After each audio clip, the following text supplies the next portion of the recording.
ક્યાંય બી કોઈ બી જગ્યાએ ભગવાન માતાજીની છબી દેખાય કે રામ રામ, તરત રામ રામ. એ ભગવાન માતાજીને રામ રામ કહેવામાં તો દિવસમાં તમે વધાર નહીં પણ હો મંદિર કે હો માતાજીના ફોટા છબી જોતા હશો. 100 તો હશે જ મિનિમમ તમારી નજરમાં આસપાસ. તો 100 વખત એમને રામ બોલાઈ ગયું, 2 વખત બોલાય રામ રામ, તો 100 નું 200 વખત થઈ ગયું. કોઈનો ફોન આવ્યો તો શું બોલે? રામ રામ. હેલો નહીં, આ તો કે હાલો હાલો ના હાલો હાલો હાલો હાલો હાલો ચમ બોલો છે ખબર નહીં તમને? ખબર છે હલો ચમ બોલવામાં આવે? હેલો શબ્દ આપણો પહેલા તો ભારતમાં પહેલેથી દરેક ગામડાઓમાં રામ રામ થતું, દિવાળીના રામ રામ થતું ને. અને અત્યારે તો ફોન હેલો એટલે કે હા બોલો હેલો, 4 વખત તો હેલો બોલશે. અલે એના કરતા એટલું રામ રામ બોલે કે હલો રામ રામ રામ રામ રામ રામ કહેવાય કે નહીં? શરમ આવા કહેતા? બોલાય રામ રામ બોલવાની આદત બનાવો. તમારા સગા સંબંધીનો ફોન કે રામ રામ, એ પેલા શર્મા છે, હારું બોલું કે ના બોલું?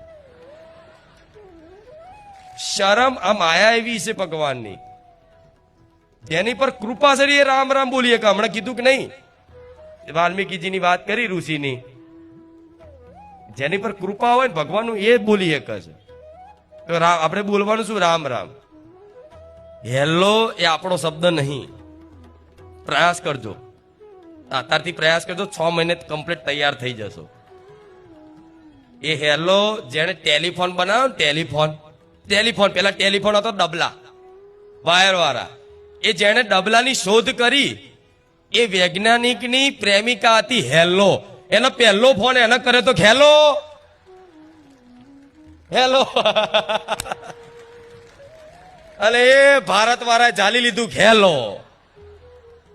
અલે એની પ્રેમિકાનું નામ લીધા વગર તમે રામનું નામ લઈ લો ને એટલું તો કલ્યાણ થશે. થાય કે નહીં? આ સત્ય છે, પણ આ ખાલી ખાલી નહીં, સાચી વાત છે. જેને ટેલિફોન બનાવ્યો ને એને જેને પ્રેમ કરતો એની પ્રેમિકા હતી, પ્રેમિકાનું નામ હતું હેલો. એટલે એક ફોન અહીંયા આલ્યો, પેલું ચેક કરવા અત્યારે કીધું હલો હલો હેલો સંભળાય હેલો હેલો, તારનું બધા પકડી લીધું હેલો હેલો હેલો અને જયું રામ રામ બધું. આપણે આ એ યુગ તો જતો રહ્યો, એ જમાનો તો જતો રહ્યો, પણ એ જમાનાને પાછો ના લાવી શકીએ. પણ પ્રયત્ન તો કરીએ. તો બધાય આમાં જોડાઈ જાઓ. રામ રામ રામ રામ રામ રામ રામ રામ જો જાઓ તો રામ રામ જ બોલવાનું.